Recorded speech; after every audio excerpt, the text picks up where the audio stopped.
E aí, pessoal, tudo bom? Eu sou Alexandre Lemos, sou advogado, eu atuo na área civil e de consumo.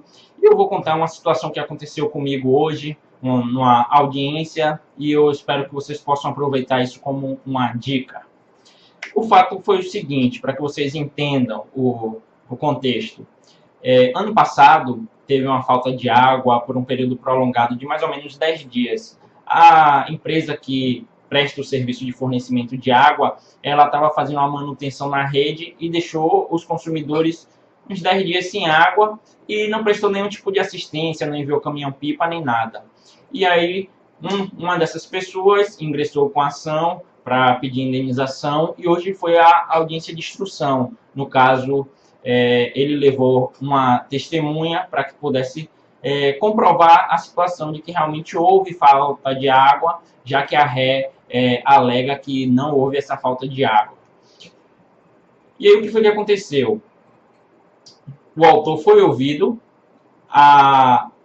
ele narrou de que na época dos fatos ele morava na casa, mas ele separou da esposa e aí atualmente ele não mora mais. Chegou, né, tiveram outras perguntas, mas depois foi ouvida a testemunha. Chamou a testemunha e a juíza leiga perguntou: qual é a sua relação com o autor? Aí a testemunha falou o seguinte: eu sou vizinho do autor, eu não tenho amizade, eu sou só vizinho. E aí a juíza leiga perguntou o seguinte: você ainda é vizinho do autor? A testemunha falou: eu sou. Aí a juíza leiga disse que não iria ouvir a testemunha, porque o depoimento dela estava contraditório com o do autor. Né? Apesar disso não ser motivo para negar a oitiva da testemunha, ela disse que não iria ouvir. E eu disse o seguinte para ela: eu disse, doutora, isso aí só comprova de que ele não é amigo do autor. Né? Tanto é que ele nem sabe que o autor se mudou. Para ele, o autor ainda mora na casa e por isso que ele diz que ele ainda é vizinho do autor. A juíza leiga insistiu, dizendo que não iria ouvir a testemunha. E aí, qual é o macete? Eu fiz o seguinte, eu falei: então, doutora, ouça como informante. Pronto. Aí ela disse: não, então eu vou ouvir como informante. E aí prosseguiu normal, ela ouviu a pessoa como informante. E o que é que você tem que pegar daí?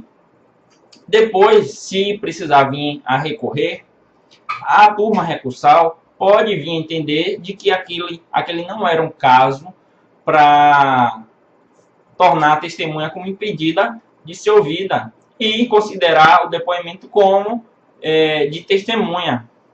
Se ela não viesse a ser ouvida e eu precisasse recorrer, o que é que aconteceria?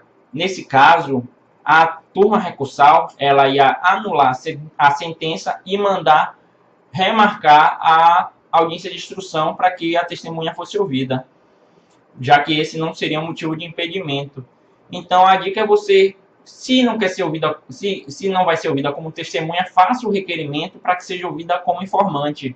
Isso já aconteceu eu já vi até acontecer com um colega, de que ele não fez o requerimento para que fosse ouvida como informante, e aí depois que a juíza prosseguiu, ele falou: doutora, a senhora não vai ouvir como informante, não? E aí a juíza leiga falou: não, eu não, o senhor não requereu, então você tem que ter esse cuidado.